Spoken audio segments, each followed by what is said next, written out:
Promotional consideration paid for by the following. I love my kids more than anything. Which is why Mom keeps me clinically obese, so I won't run away. That's where Cake comes in.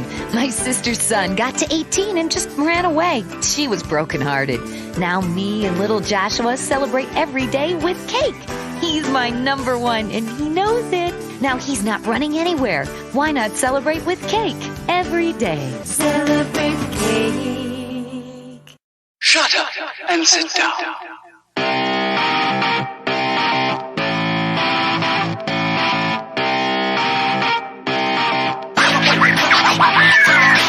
Well, hello everybody to a whole new world. It's me, Mr. Eric, and this is us here at Third Shift for episode 340. My freaking register's going crazy over here on Audacity, man. Let me tell you, this entire time I thought the front was the back was the front.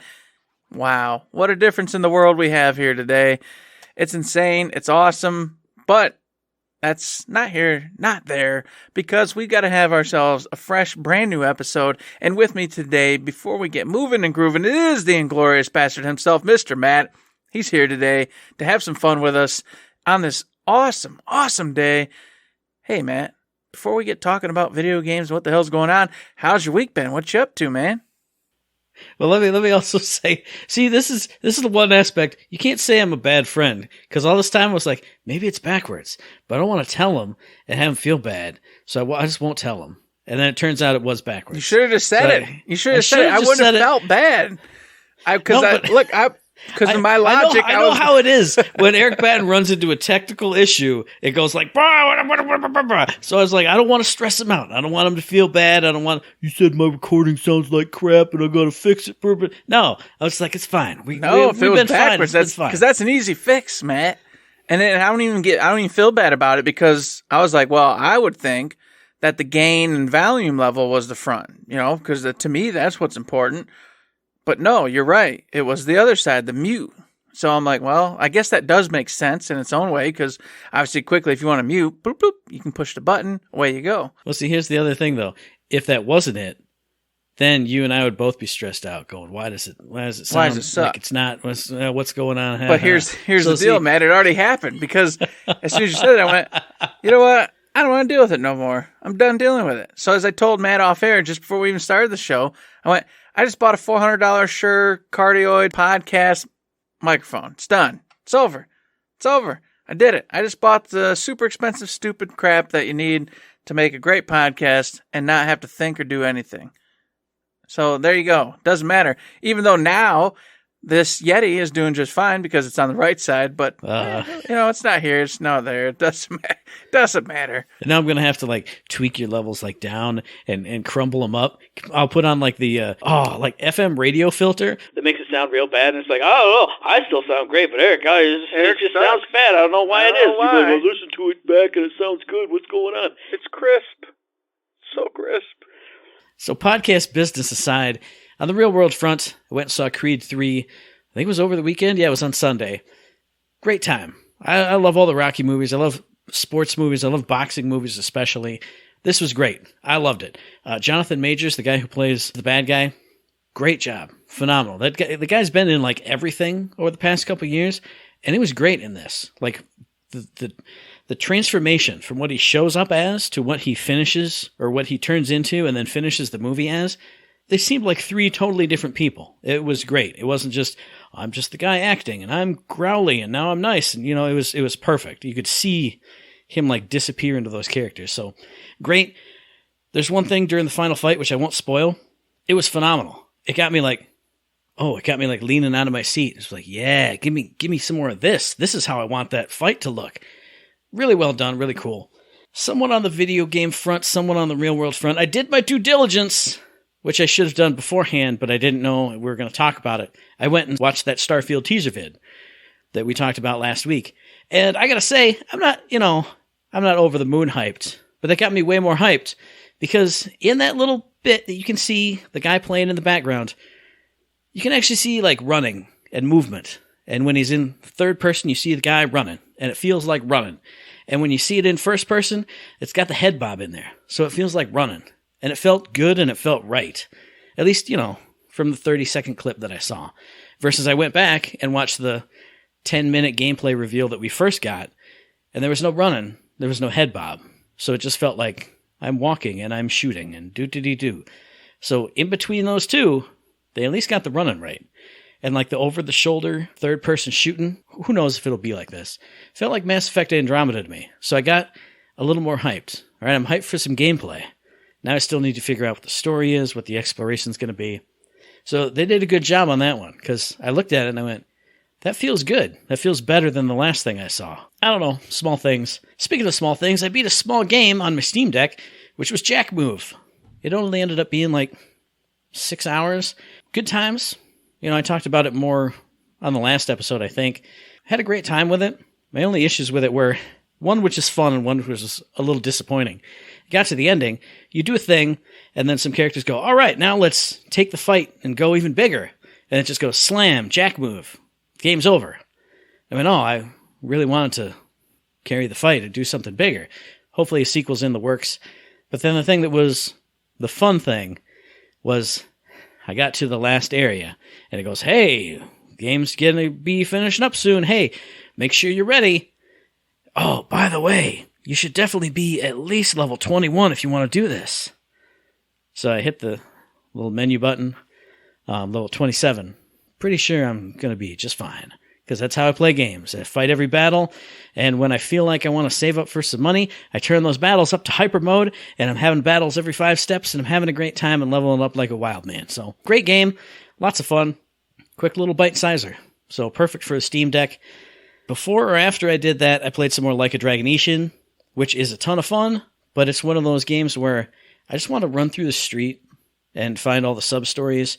And even when there are no sub-stories in the area, and I have a story mission off to the side, I just want to run through the street and beat people up, and shoot them with my gun, and attack them with my sword, and throw them off the bridge with my brawler style, and just have a lot of fun, and just live in that world. And, I got hit a little bit, let me go get some food. All right, let's go around the town and beat people up again.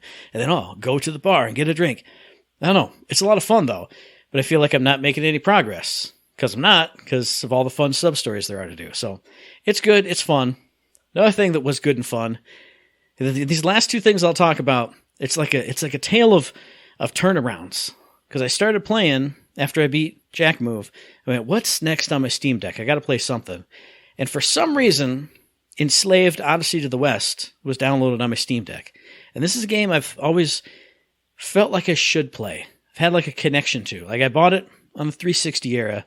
It's one of those games that critically acclaimed, everybody loved it, didn't sell well.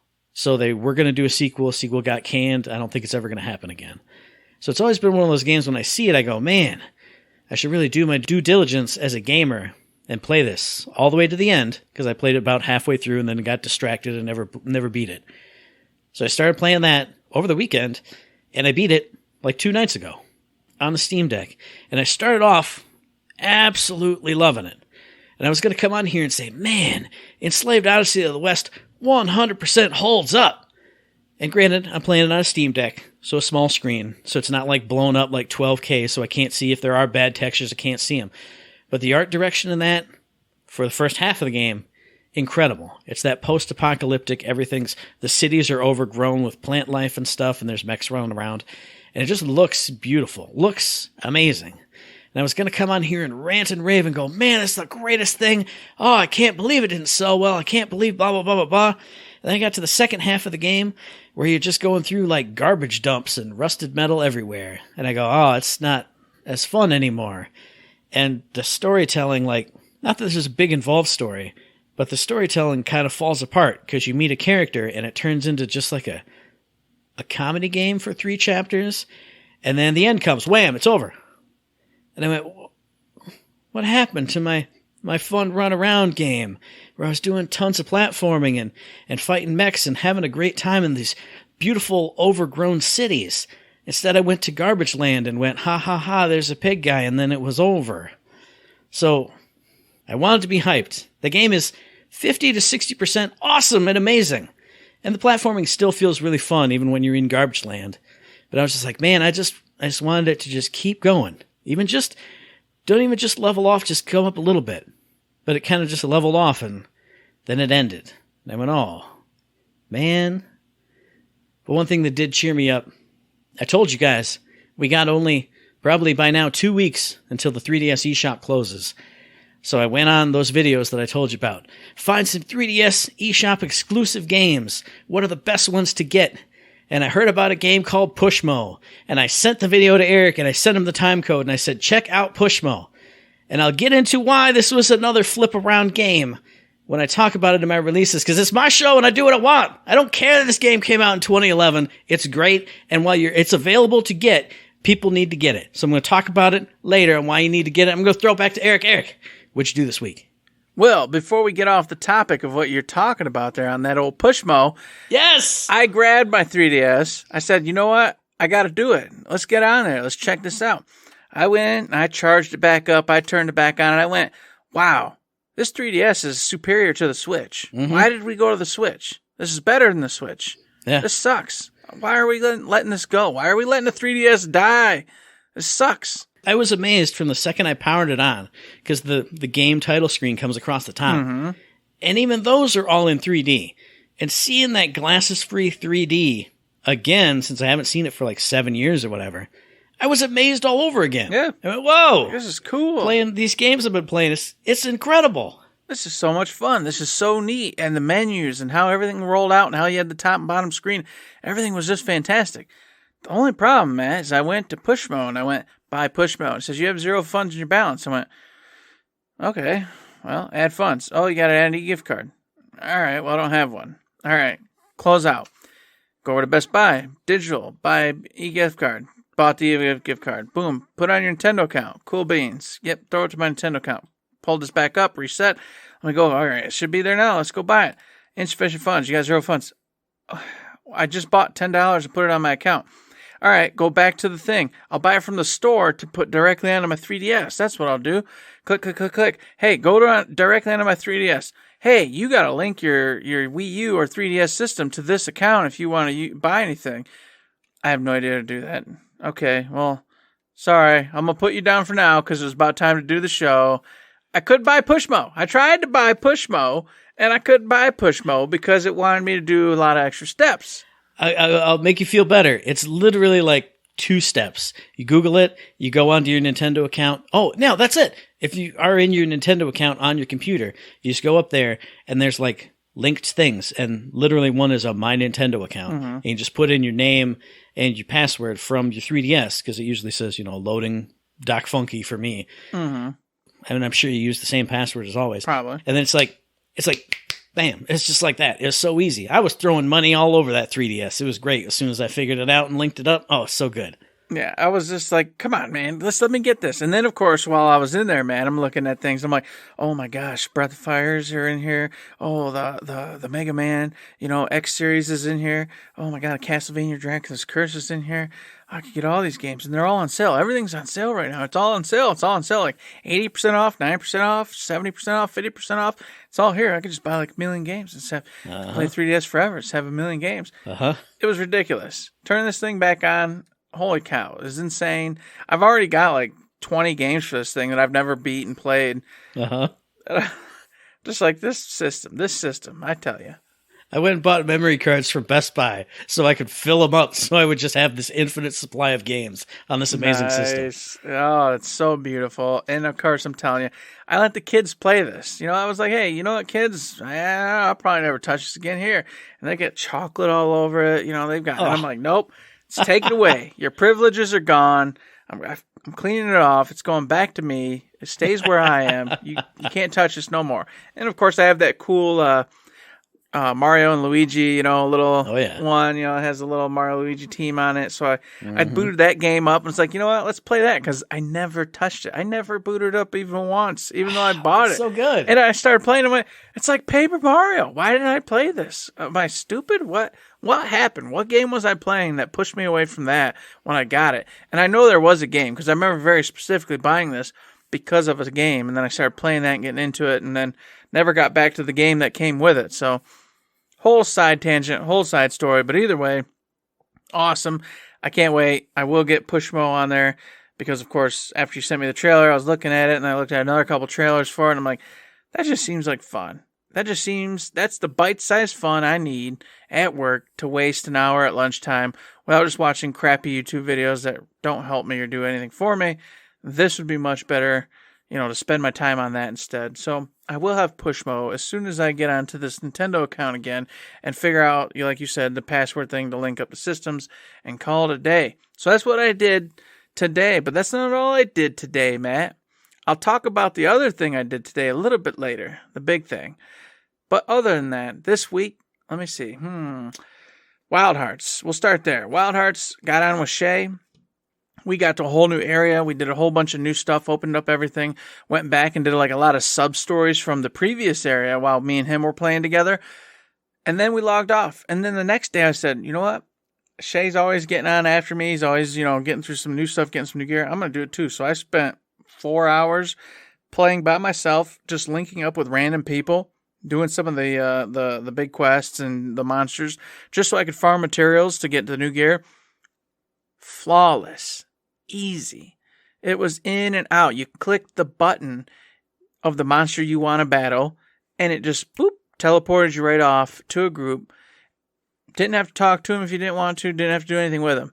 You hunt the monster down. You kill the monster. You got the rewards.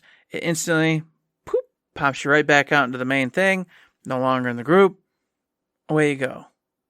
I did it like 3 or 4 times for about 2 or 3 different monsters. Flawless. Never had an issue. Went smooth as all butter. Everybody playing, for the most part, was pretty smart. Some were even better than I was, which I'm not saying I'm great, but you know what I mean. Everybody's at least as functional as I was, or better.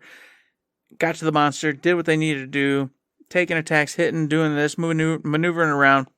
Had like 0 deaths. It was awesome. What a great time.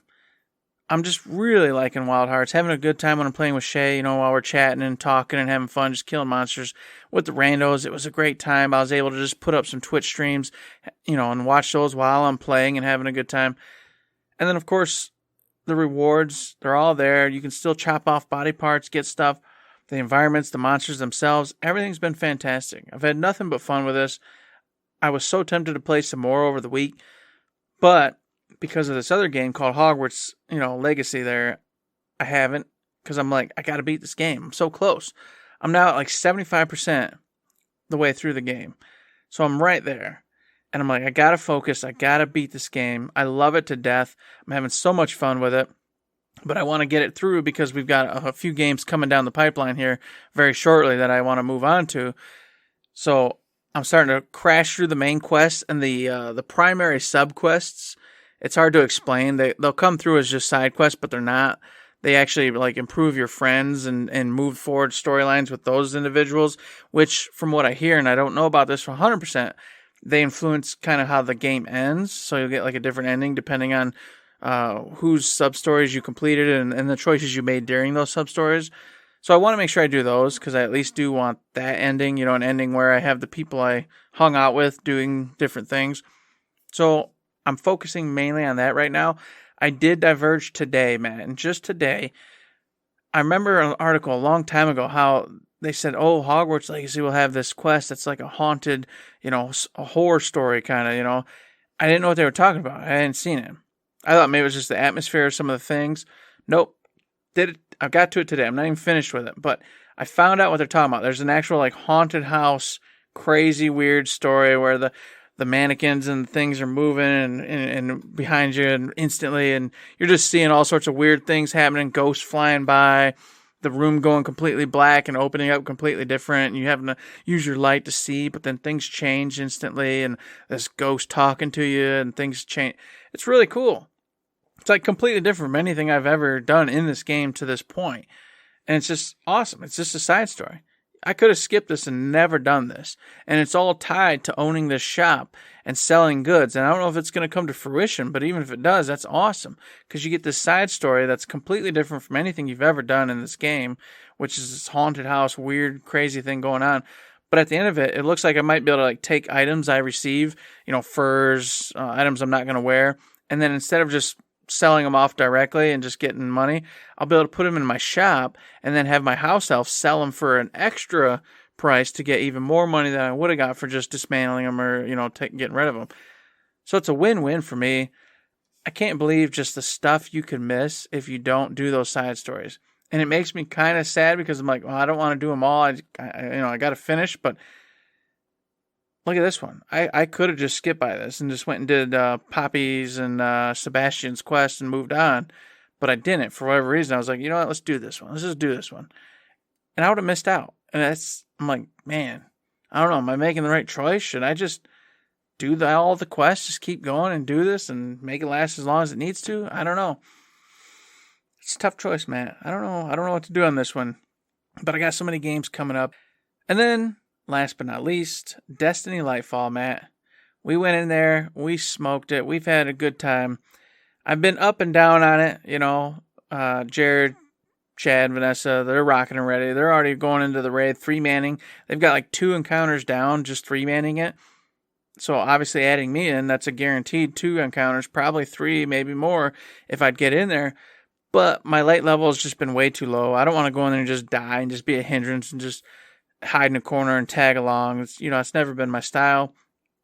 So I've been spending these last couple days getting on and trying to get leveled up to about, I think it's 1770 is what the minimum is. 1800 is what the preferred light level is for that. 1756, I think, as of today. Just today alone, last night, I played for 40 minutes and got like almost 10 light levels. So I'm hoping that can continue. And then over the next couple of days, I can be ready to raid because I really want to get in there and check it out this time. I don't want to bail before the motivation hits to do it and then they quit doing it because they've already got all the gear. So we'll see how it goes. But I'll tell you, the strand abilities are really cool. Not my style. But if you're looking to get into Destiny and the storyline, they're going to force you to learn it. I just want to forewarn everybody playing Destiny that if you want to get into the new Lightfall, you will learn how to use Strand, whether you like it or not. That's just the way it is. And there's going to be quests that force you to use it. So I'm kind of mixed on that because I wanted to go Void this time around, but they're forcing me to use some of the Strand stuff. Even though it's not bad, it's just not what I wanted to do. So I don't know. I'm kind of... I get a little grumpy about it and then mopey, and I just gotta get out of my head about it and just enjoy the game for what it is. But that's what I've been up to. No movies this week, nothing. I haven't even seen The Last of Us finale, so I can't talk on that. Just some anime stuff. That's it. That's been the week, Matt. Here we are. My week has been just what you said. What Pushmo should be for you, it has been for me. When I'm finished with my lunch and I have 30 minutes, instead of watching some dumb YouTube thing or something I've seen a million times before, I've been playing Pushmo nonstop. When I get in early from work, I don't, hang around and go, "Oh, hey, how's it going, everybody?" No, I go to the cafeteria and I play Pushmo until work starts up. And I'm talking about Pushmo, which was developed ages ago, 12 years ago, by Intelligent Systems, published by Nintendo, a 3DS eShop exclusive. And what this game is, it's a puzzle game. You've heard us talking about it. It's a puzzle game where you play as Mallow, who is this big, fluffy, strange character. All the characters in this world are these fluffy little, kind of think of like Mallow from like Super Mario RPG. He's like a big cloud dude. That's kind of what these characters look like. And for the story, I guess if you want to call it that, Mallow goes to Pushmo Land. Is it Pushmo Land or Pushmo Park? Anyway, he goes to this amusement park. It's full of Pushmos, and little kids are trapped in the Pushmos. And Papa Blocks, I think his name is, he made all the Pushmos. He's going to teach you how to do Pushmo things and save all the kids. But that doesn't really matter. What matters is the puzzles. And I'm here to tell you, if you like pushing blocks, I'm not even going to say that. I'm going to start with saying, if you like Catherine Full Body, you have to play this game. That's why it resonates so strongly with me. That's why I recommend it so strongly to Eric. But if you like moving blocks puzzles, you have to play Pushmo while you still have the chance. Because basically the overview is, if you go into a stage, you're faced with basically like a monolith, like the big monolith from 2001: A Space Odyssey. But it's made up in all these different chunks and parts of bricks or pieces, like tetramino-looking things. Some are like L-shaped, some are just really tall, some are these weird amalgamations. There's cross-type pieces and everything. And what you do is, at one point at the top, there's one piece where if you pull it out, the kid will pop up. So it's your job to pull and push all these different pieces out of this big monolith to get to the top. And the basics of it, you can pull each piece out 3 steps. And that's how you interact with them. So if you pull the base stuff out 3 steps, then you can pull the next piece out once you jump on the base piece out 2 steps, because you can't pull it out to the edge of the steps you're on. Pretty basic, you know. But what's really unique about it is not only it's the shapes, but it's the side pull. So the shapes, if you think about Catherine, you're dealing with 1 cube at a time. In this one, like I said, if you pull out a tetra-shaped piece, you pull out the whole cross piece. You pull out the entire L-shaped piece. So you're maneuvering this giant chunk of the level, and then you have to move it in, move it back. You can't move it side to side. You can just pull it in and out, and then you can jump and hop and do all this stuff. But the beauty of it is, since you're only pulling it in and out, you can pull from the side. Because when you start, you just kind of walk straight up to it and you pull it out. But if you have like a cross piece or a tall piece, if you pull it out one level, as long as you have room to maneuver, you can go on the side and kind of shimmy it out. It's hard to explain. I think Eric gets it because he can probably see like the hand motions I'm making. Oh, yeah. I understand what you're talking about, yeah. But I would definitely say watch some gameplay, watch some trailers of this. But that changes the game. It changes everything about it. Like you look at the level and you go, okay, the first 3 steps, you pull 1 out 3, 1 out 2, 1 out 1, you can get up. But then how do you manipulate stuff after that? If you can pull 1 out and then you can get to the side and shimmy, shimmy, shimmy, now that's all the way out. Now you can push things in from the side too. It's absolutely incredible. And on top of that, you have 2 different gadgets that I've run into so far. One which is called a pull-out switch, where if you jump on it, with the color of the switch is, it pulls out any blocks of that color all the way out. So if you can't get the blue thing out because you are on that one level, you can't pull it straight out, jump on the pull-out switch, it chunks all the way out. And there was a beautiful example of this. I'm gonna read. I took notes today because I was so mind blown by these stages. Because not only do you have Tetris-sized pieces, but some of these pieces are like the entire level. Like if you think of a lowercase e, maybe that curve of that E goes around it goes all the way to the top, and it's the first layer on the bottom, and then it goes all the way in. So you're moving these enormous chunks of the level. So in puzzle 13-12, you're maneuvering the entire outside of the level. And then at one point on that big outside piece, there's a pull-out switch for the blue color, which you've been having trouble working with because it's all the way inside. So you can't pull out past the pink piece, which is the outside of the level. It's hard to describe, but just bear with me. But on that pink piece is the blue switch. So if you jump on the switch, it's like a blue X, and it shoots all the way out, and it pushes you right off, but you land on the other piece of the blue X that pushed you out. Underneath it is another piece, and then you can use that to climb all the way to the top. And then there's these little manholes, they call them. Basically like little ladders. You can climb in the little red ladder on this one side, and you pop out the red ladder on the other side. That puzzle combines those two. You use the pull-out switch, it kicks you out, and then you can climb up to the ladder, which goes all the way up to the outside of the level where the kid is to save him. It's incredible. And just on a basic level, the next one, 13-3, you have a 3-wide tower all the way up, all these crazy pieces and shapes. And you remember in Catherine, you could make it through a 3-wide tower, but it was tough. In this one, you can make it all the way to the top, but that top piece to get to the kid, it's 1 level higher than you can actually jump.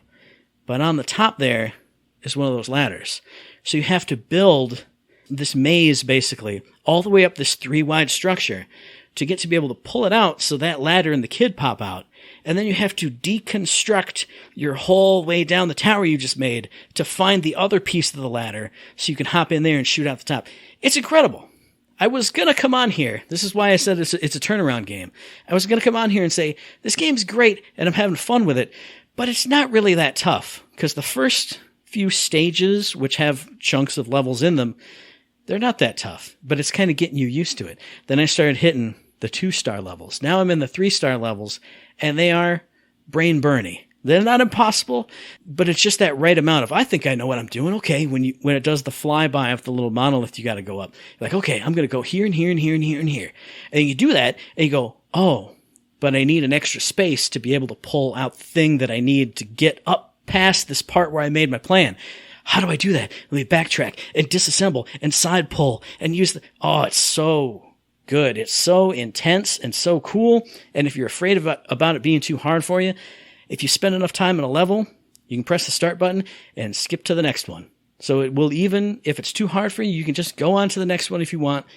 But man, this game has been a ton of fun. I am so glad that I watched those videos that said this is an awesome game and an awesome series on the 3DS, because I'm so happy that I bought it. And it has a sequel called Crashmo and a third one called Stretchmo. I bought them all. I bought them all because it's so good. If you love puzzle games, you owe it to yourself to watch some gameplay of Pushmo. If you like what you're seeing, get on that 3DS, link it up to your Nintendo Switch account, get it downloaded, and play it, because I'm having the most fun I've had in a long time. Just when you get that solution, or even when you do that flyby and you're like, okay, I'm thinking in Pushmo world now, so I know what I have to do. It feels so good. It's so awesome. There's over 250 puzzles in the first game alone. If you love puzzle games, you got to be playing Pushmo. I can't believe I didn't know about this sooner. Like, I said that last week about Jack Move, and this is 12 years ago this came out. I had no idea. Thank God for those video people, because I'm having the time of my life with Pushmo. Well, soon I shall be too, Matt. In the meantime, folks, here's a brand new game coming out March 17th for you on the Switch. So if you ain't got a Switch, you're out of luck. But it's developed by Platinum Games and published by Nintendo itself, hence why it's on the Switch alone. It is Bayonetta Origins, Cereza and the Lost Demon. It's a prequel to the Bayonetta series, folks. You are Bayonetta herself, or before she was known as Bayonetta, Cereza, you're her as a child. All right, your mother has been imprisoned because she had a forbidden love interest with your father, and you get adopted by a witch off in the wilderness, and she's going to teach you how to be a witch proper. And there you go. You actually are kind of a coward to start out with. You're still charismatic and you're still fun, like, Bayonetta ends up being in the future. But you're not brave yet. You don't know, you don't want to have these crazy encounters. So she's trying to teach you what you need to know, this witch. And then, of course, you find out that there's great power in the Forbidden Forest, and you've got to go there, and it's a chance to, of course, get what you need to free your mother from her prison, and, of course, just move forward as a witch, which is what you want to do in the first place. So you head there, but you find that you can't do it alone, so you have this stuffed animal, Cheshire, and you end up summoning this demon, and then you don't know what to do with it, and you can't send it back, so you put it inside of Cheshire, the stuffed animal, and off you go on this grand adventure. And it looks gorgeous, folks. It's like a storybook setup, which I'm a sucker for. Even though I don't play many of them, I look at them and I go, these are just awesome. I really love how it turns the pages and goes on to the next thing. And the artwork has that awesome storybook artwork going on. And then it tells the tale as it would in a typical storybook fashion. And this does just that. So once you've got your two characters, it's also that scenario where you're going to control Cereza / Bayonetta with your left control stick, and you're going to control Cheshire with your right. What's really cool, though, is if you don't need Cheshire, you can have him go slim down into just the stuffed animal form, and then you're just going through controlling Bayonetta. But what's really neat is whenever you need them, you pop them back out. And of course, they've got the duality of what they're good for. So Cereza herself, she's good for going across like limbs and things that the larger Cheshire couldn't do. She's good for obviously magic attacks, things like that, manipulating plants, all that good stuff. Whereas Cheshire, he's more of the elemental, big fire, magic guy, buff, just, straight attack damage. So you need to use those two in tandem as you're going through these different levels, progressing through the Forbidden Forest and challenging the crazy fairies that are there, have gone, nuts, and they're doing whatever they want to do. So you have a whole bunch of light puzzle mechanics going on, and then, of course, a lot of combat between Cereza and Cheshire. I hear the only downside is, of course, during the combat sections, when you're controlling both of them at the same time and trying to make sure that Bayonetta / Cereza is not getting hit, and Cheshire's there to help, absorb damage and take most of the hits, you can get confused of who's who, and then you're running the wrong one into the wrong area to do the wrong thing. But the more you play it, the better you'll get at, having your brain get wrapped around it and function through that, the whole curriculum there.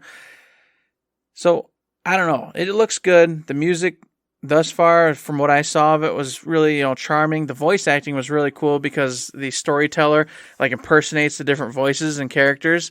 So it's that really fun, just, I'm Cereza, even though, she was just acting as the voice of Cereza a second ago. I found that to be really endearing and really cool. And then, of course, the story itself is just neat. It's Bayonetta before Bayonetta, so she's just learning who she is and what's going on. She's not the bombastic, crazy, Bayonetta that we know and have played before. She's growing into that, and you just get to see, her charm and the sparks of what she will be kind of coming out as the story progresses. It looks like a lot of fun. Something I mentioned I was kind of into, just wasn't sure about, but after watching a few reviews and stuff, I really do want to play it, but I just got so many things going on right now, and I'm like, damn it, this is another one that's going to slip by, and I don't want it to slip by because it looks fun. So I hope if anybody really likes Bayonetta out there and you got the Nintendo Switch and you got some time to check this out and you want a lighthearted storybook adventure with beautiful artwork and just some light puzzles, nothing that's going to get you going, scratching your brain like maybe Pushmo will later on, this might be something to check out. I'm in the same boat as you. I really want to play this one. When I saw it, I absolutely wanted to play it. Hearing you talk more about it, I really, really want to play it. But especially on the Switch, I got such a backlog.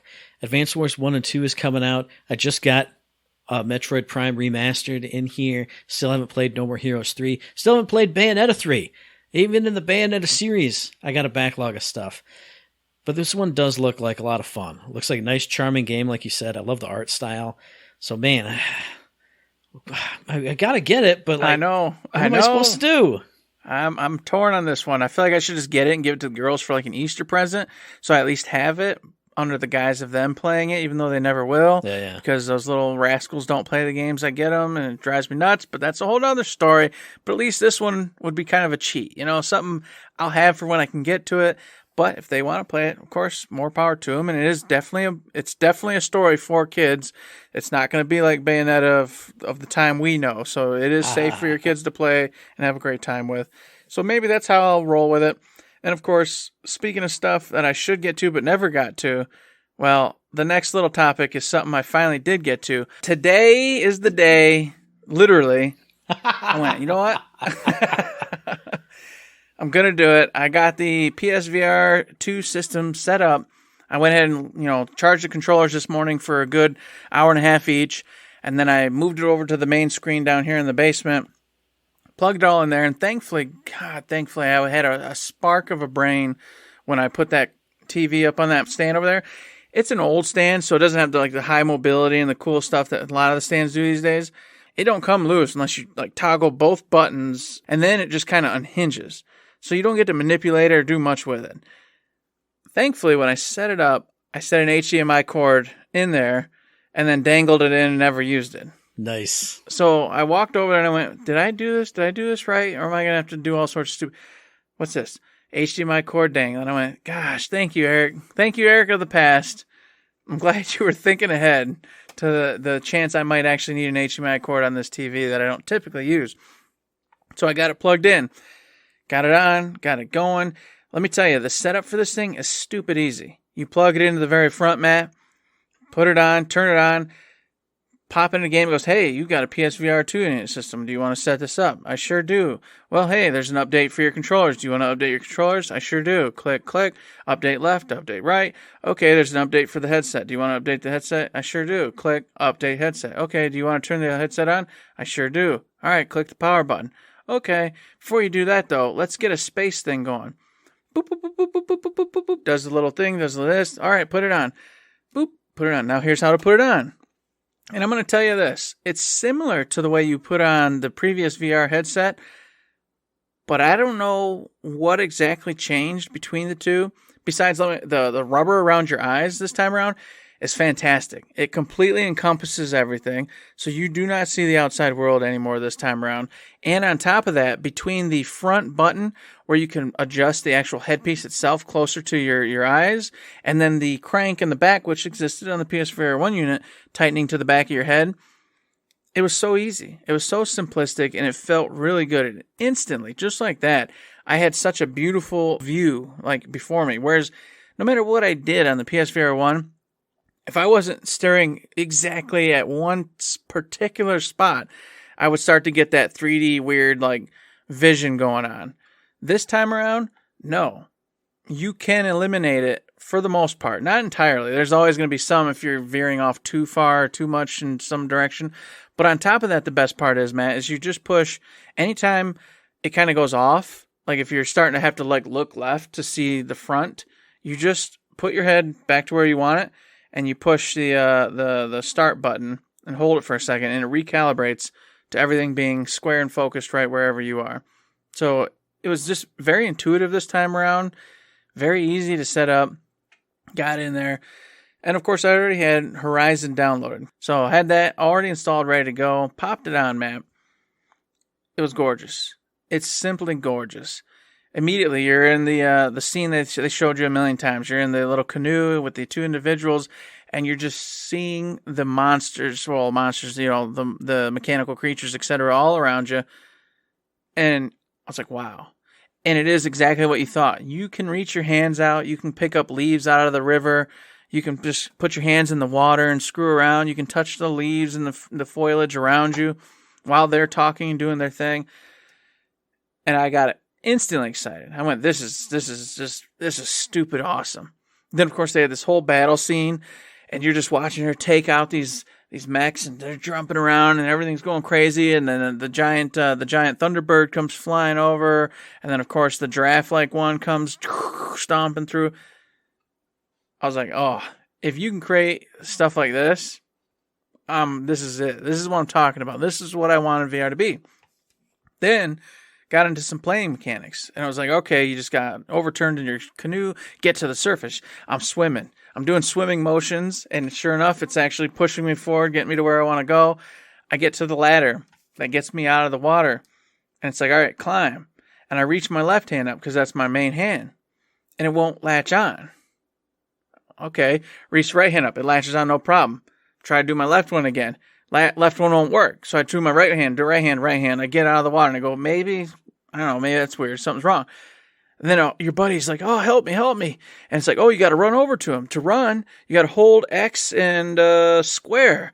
And then you run like this. Shake your hands up and down. So I hold X and square, and I don't run. It doesn't let me run. Now, the cool and shitty part of this story, is it's not working. What's wrong?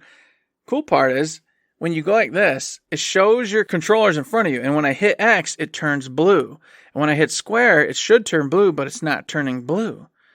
And so I'm trying to use any other button. None of the buttons are functioning on my left-hand controller. I push the PlayStation button on it, and it works. I push the camera button on it, and it works. But it will not register any of my actual buttons. So I reset it, I turned the whole thing off, turned it back on, did the whole thing again, still didn't work. Okay. So then I tried to, sync up with the main controller, then resync with the PSVR controllers to do it again. It still didn't work. I couldn't figure it out. I couldn't progress in that game because it wouldn't let me use my left-hand controller to do anything. So I don't know what happened. I went, all right, not done yet. I'm going to keep playing something else. I know what we'll do. We'll load up Resident Evil's demo for the Village, because I own it anyway, so once I figure out how to download the PSVR version, I'll play it. Sure enough, it boots up, it loads up, it goes to the opening screen, it's gorgeous. You're in the wintry village area, where the werewolves are going to be and everything's going on, and you're just standing there. There's a scarecrow standing there, and you can look around, and you're seeing all the environment. It's just all around you, man, just everything. And it's got the music going, and you're like, oh gosh, this is going to be cool. This is going to be great. And it says, you want to set up, you want to make sure you're using your PSVR2, which, I'll tell you this, was weird, because in the beginning, it had you using the controller. It was like, oh, it wouldn't work. I had to go get the controller, turn the controller on, do all the buttons to get to the initial bullcrap. And then it said, okay, you're through that. Now, we need your PSVR2 controllers working. Fine, okay, picked them back up, because here's the cool thing, Matt, here's the cool feature. PSVR 2 uses the cameras on the outside now. So you don't have to take the headset off no more, nothing. You just click the button and you can grab stuff, and it's easy. So I pushed that button, I grabbed those controllers, I said turn them on, and I said, all right, well, push X on your PSVR 2 controller. Pushed X. Nothing happened. Pushed X. Nothing happened. It's not registering. Double check. They're on. It shows they're on. Okay. Push X. All right, maybe it was just weird because of having to use the other controller first to get in. rebooted, restarted, did the whole 9 yards. Let me use these controllers, the PSVR2 controllers, to get through the main thing. And I said, all right, push X to go ahead and sync them up. Didn't work. Couldn't play Resident Evil's Village PSVR2 demo, man. I'm really glad that I'm here to listen to this podcast. Well, glad and sad, because you had me. You had me hyped. You had me excited. You had me thinking, man, you know, when you're talking about everything's over here. It was gorgeous. Reaching through the water and grabbing the leaves off the trees. And I went, oh, yeah. Gosh, as long as he closes this out strong, I'm going to have to buy this. I'm going to have to drop. Hey, we just got our company bonuses. Why not drop $500 on PSVR 2? Oh, I know why not. Mm-hmm. It's because the controllers don't work, apparently. 'Cause something's wrong. So thank you for saving me $500 for this next week or so. Well, and then here's the worst part, the part that's confusing me the most. I went, I'm not done yet. I'm not giving up on this, Matt. So I went and got the demo for Drums Rock, which is kind of like a Beat Saber, but you sit down and play drums instead. Did the demo of it. Worked flawlessly. No issues. No problems whatsoever. And then I went, well, that was actually fun. To hell with it.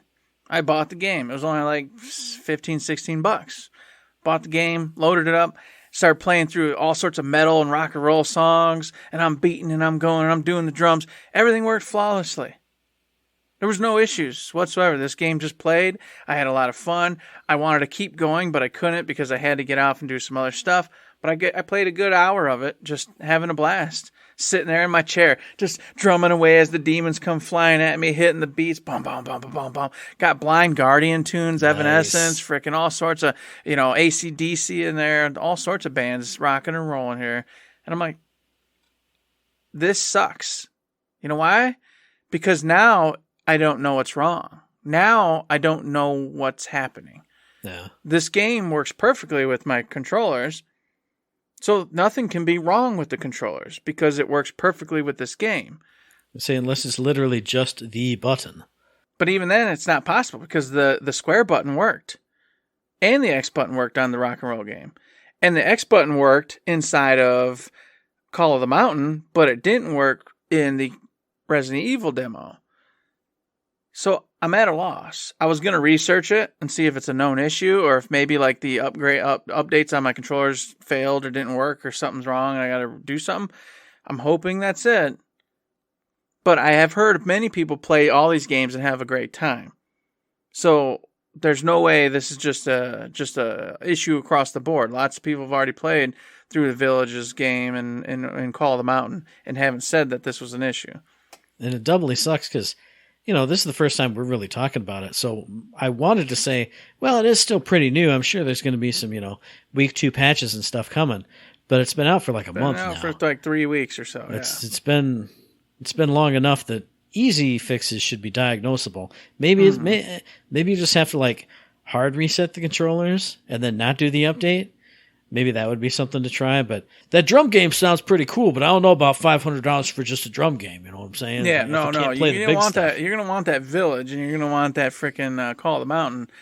So what I'm going to do tonight is I'm going to, once we're done with the podcast, get those controllers back on the charger and just let them just go. And maybe once a full charge is on them and everything's 100% charged, maybe something will happen. If that doesn't work, then, like I said, I'm going to go research and see if there's a known issue for some people or if something's going on. But it was just a completely mixed bag. I'm going to tell you, visually, phenomenal. Everything was so crisp and clear. I had zero issues seeing anything in any of those games. It all looked wonderful. And then just the ease of it I don't know, it blows my mind how this thing was like, all right, we want to scan your room now. Look around. So I'm looking around and it's just... It's like it put my whole room together in this crazy grid. And then it went, okay, we know enough about your room. And then it was like, boom, here's your room. And it just showed the entire room and how it is and how it looks. And then what it considers the playing, area. And then you can manipulate that. So if you're like, no, that chair won't be there. You can go in and be like... You can like paint it. Yeah, I can paint the borders and stuff. Mm-hmm. Yeah. It was so awesome. It was so cool. And then, of course, what I did get to enjoy was fantastic. I want more of it. like PSVR1, don't get me wrong, I enjoyed it, but I was never like, I gotta go in, I gotta play. But this, I went, no, I gotta figure these issues out, and I gotta go play these games. This has to happen. So I've got it all set up, still just waiting there to go play. Can't wait to jump into it. It's gonna be such a great time, Matt. I'm hoping these issues get fixed so I can give you guys a much more positive view of everything and a much more definitive view.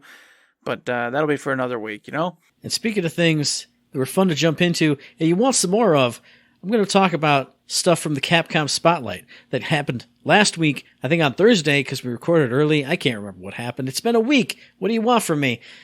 Anything stand out for you? Hey, stuff stood out for me. I'm going to start off with Street Fighter 6. Of course I am, because there's a feature in there that I had seen announced because one of the commentators, well, I spoiled it. There's play-by-play and color commentators in this game, and you can mix and match them.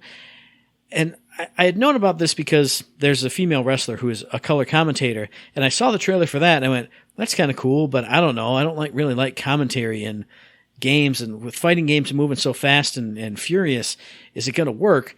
But then I saw that you have play-by-play and color, and I was like, that's unique. That's really cool. It's something I'm definitely going to put on as soon as I get Street Fighter 6, even though I don't know who any of the other commentators are.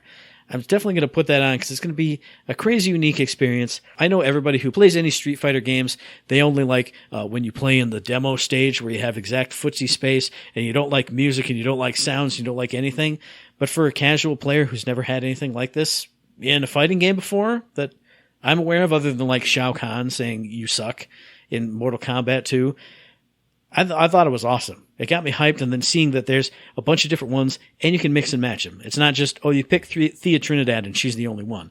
You get her and whatever play-by-play guy you want. Just sounds awesome. Well, for me, Matt, Exoprimal is one of these mixed bags, man.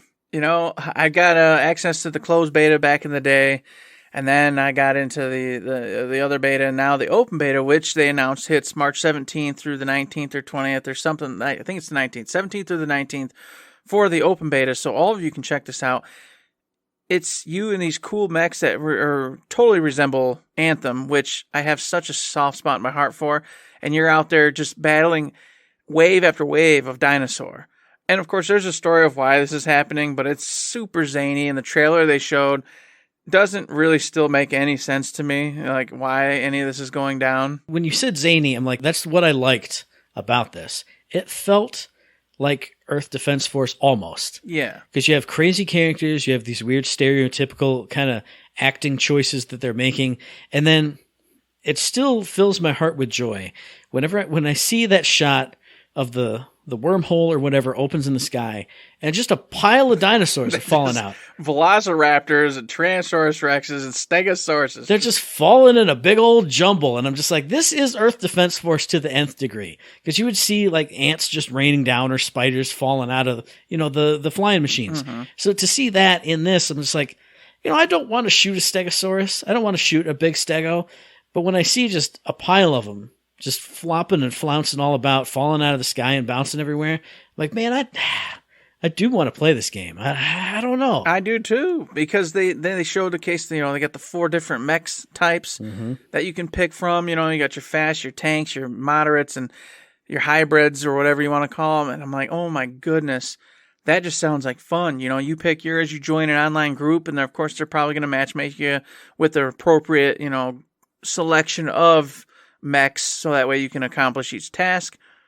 That would just be a ton of fun to just pop into. And then what really got me was they're like, oh, and if you pre-order, look at this really cool outfit you get for cosmetic for the said mech. Oh, but then also if you play the beta here, you're going to get this one opened up to you. And some of these mech suits were just looking super cool, super awesome. Like, how awesome would that be just to get into this game, killing dinosaurs, raking them up, doing teamwork, handling business with these crazy cool looking mech suits. I don't know, man. It's looking pretty dang good, but I just can't. I don't know. And I don't want to end it on a sour note, but they ended their presentation on a sour note by saying, check it out, guys. We got a Season 1 Survival Pass. Check it out. It's our in-game Battle Pass. Yes. And the way I know they meant it to like excite people when they did that, like from level 0 and shooting across the Battle Pass And on the bottom, it's all gold, and look at all these unlocks you can do. All the stuff. And I looked at the top, and it was like, once every 49 levels, you can get something as a free player. And I just went, I am so disgusted. Now I really don't want to shoot a Stegosaurus. I was going to shoot a Stegosaurus for this game. No, I don't even want to play it. I don't want to buy it. Yeah, and that did suck. But if I ignore that last bit, everything about this got me hyped. Not like hyped, but like got me smiling, got me laughing, got me giggling, got me interested in shooting just a pile of dinosaurs, a giant pile of stupid dinosaurs flopping all about. I don't know. Yeah, it was definitely, like I said, it was a mixed bag from the beginning. I saw that, and I'm like, I don't want to buy season passes. I hate season passes.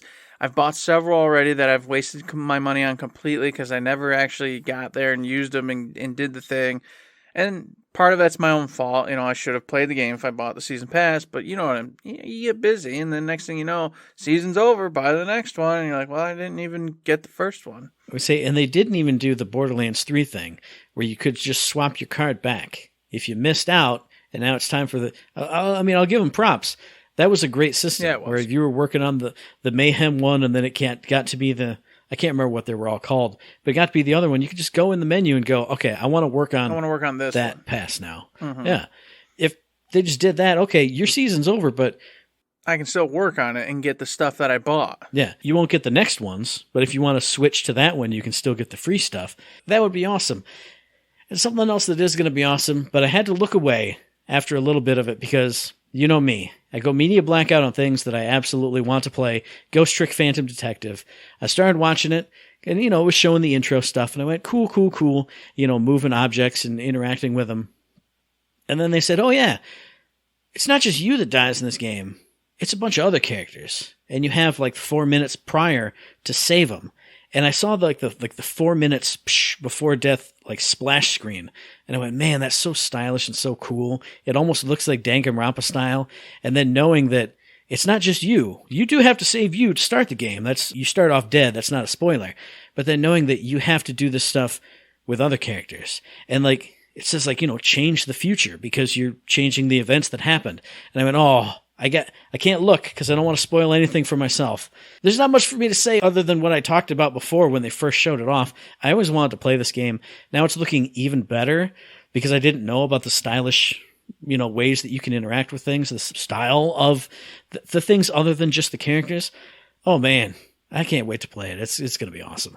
And just to top that little note off, it was even really cool for me is I don't intend to get this, but I thought it was awesome how they rearranged the music using the Ace Attorney's music composer. And then on top of that, I don't know if it's the original composer or somebody new or whatever, they got another arrangement from another individual. So you can change the arrangements in your actual game as you progress through the different storylines and story plots to get different music while you're playing, depending on, what floats your boat. And I'm like, that's awesome. If I could do that in just other games should do that. Have OG and then the new arrangement, or just a synthesized and or whatever new wave arrangement or something. Like I said, I never played this one, so I don't know if this is the case, but obviously you affect different items throughout the scene. So if I can go through and want to get every single interaction in the scene, playing through the scene I've seen before, I can switch up the music, and now I'm having not a completely different experience, but at least a fresher experience tone, each time I'm going through. Yeah. Yeah, it looked awesome. That sounded really cool to me. So that kind of piqued my interest when I was watching that particular trailer and checking it out. And the last one for me is kind of like a quick duo, Matt. And that was the Resident Evil chunk in the very tail end there. They showcased the Death Island CG movie. They did this poorly, Matt, because I wasn't sure what the hell this was. I thought maybe this was going to be some DLC or some part of a game or something.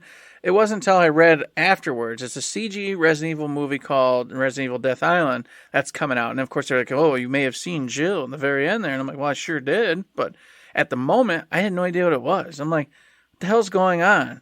Why are these characters here? Why are they going to Death Island? They showed a big shark in the water, a mutated shark. They showed all sorts of liquor type things getting released, hunter liquor, whatever you want to call them, getting released in the water. And I was like, well, this is all looking really cool. But I thought it was going to be a game. No, it's going to be a CG movie, which has potential, but definitely changed what my view was on it. I was like, oh, okay, well, this could be 50-50, good or bad. Resident Evil hasn't had exactly a great track record for good movies and shows up to this point. Apparently, they did a really bad job of showing this thing off because I don't remember it at all. Like I watched the Resident Evil 4 thing a couple times because I saw it separately, and then I saw it in here, and I don't remember the CG movie thing like at all. I remember it going from like Ghost Trick straight to RE4. No, maybe I must have just tapped too fast and skipped a little something. too far. Yeah, it must have been, I guess. Yeah. Because this was in between that, and then it capped off with the RE4 demo being available now. It's a little late for everybody listening to the podcast. I'm sure you guys already know at this point. You can go get the Chainsaw Man demo right now, unlimited time frame, everything. You can play as much as you want, which is really cool because in their previous demos, that has not been the case, which we've talked about in past episodes, if you've ever listened to those. But this one, I haven't touched yet. I want to, but I just, it's too much. It's so much going on. I'm like, and then to boot, the worst part is I have no space on my freaking hard drive for my PlayStation. I've had to delete games I intended to keep playing and play because as of today, I've had to, download stuff for the PSVR and then this and that. I'm out of room. And I'm like, do I want to delete something else to get this demo? I don't know. Or just play the damn game. I say I haven't played it yet either. I do intend to play the actual full release, even though it's coming out too soon. Because it's like the 24th. It's 24th. Like next week. Mm-hmm. Can't play it. But I do want to play it, and I do intend to play it. But two cool things about this demo. One, which is the actual cool thing, and one, which is the thing that kind of unnerves me. One, there is like a bad chainsaw mode where if you play through it a couple times, it'll like randomly roll on the title screen where you'll get like the extreme difficulty. And I think you get an extra baghead chainsaw man chasing you through or whatever it is, because I saw a bunch of videos about that, a bunch of tweets about that. And speaking of videos and tweets, what is with all the decapitation perverts on the internet, Eric?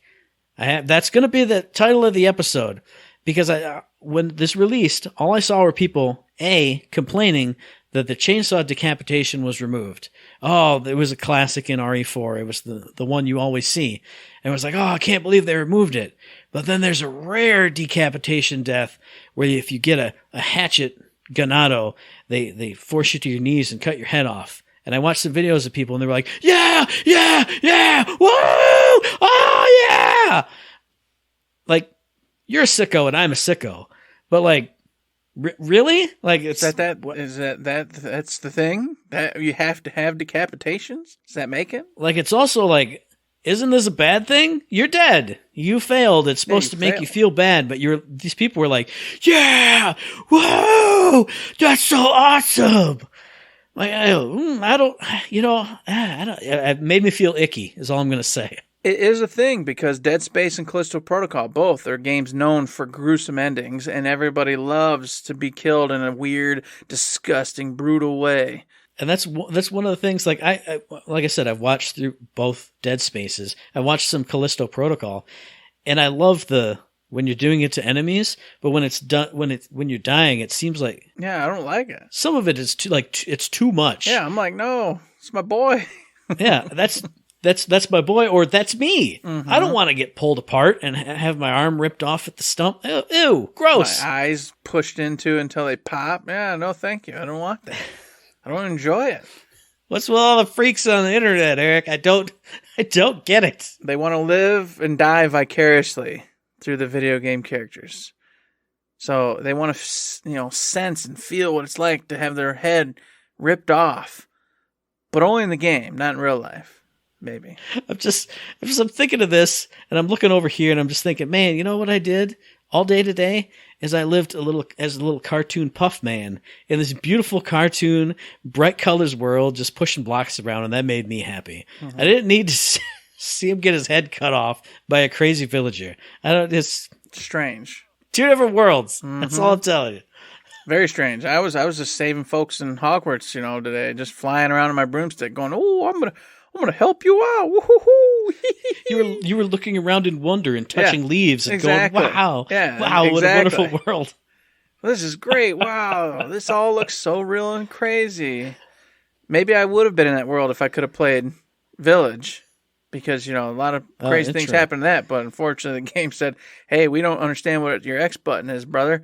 So, couldn't play it. So what about you out there in podcast listener land? Did you have anything else from the Capcom Spotlight that you wanted to talk about? Or are you just a goddamn decapitation pervert? Is that what you are? I'm a decapitation pervert. Love to have my head cut off in multiple ways. I mean, I guess you can let me know that, but please don't let me know that. Especially if you're one of the patrons. Don't let me know that you're a weird decapitation pervert. But send us anything else. Questions, comments, concerns. If you just want to say hi, hit us up via the email, thirdshiftme@gmail.com, on the Twitter machine @ThirdShiftME. Find us on Facebook under Third Shift. Hit up the Discord. Hit up the Patreon. Find us everywhere. Talk to us. We love you. We do love you. In fact, we had a cool mailbag sent in from our one and only Steve. Great talking to you. Great conversation over there. I'd love to talk about, maybe we'll pinpoint some more stuff on there and get it in here in a future episode. We also were on the Discord talking to Ryan Peterson and, of course, some other individuals.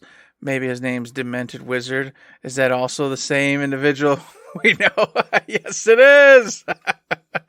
But it's been fun. It's been great. We love the conversations. Keep them coming.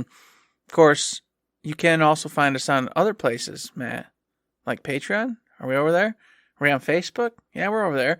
Yeah, we're on those places. We're doing stuff over there. We're having a good time. You like what you hear? Like what we're doing? Head on over to the Patreon. Throw $1, $2, $3, any kind of bucks our way.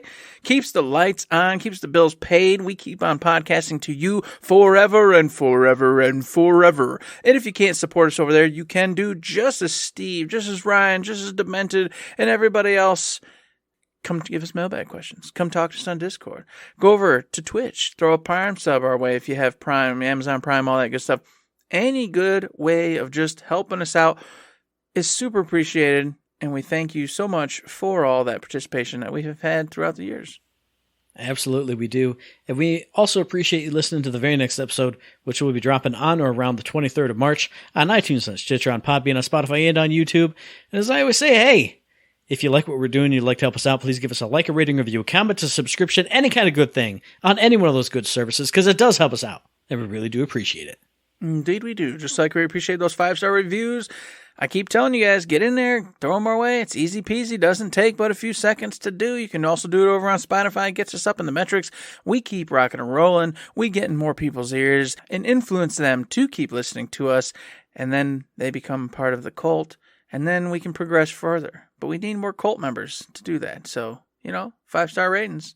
Pretty important for some future endeavors that we have planned. Like Decapitation, maybe. I don't know.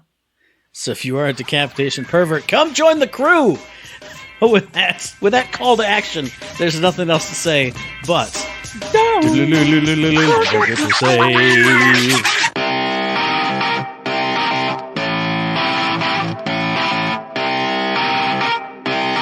Shut up and sit down.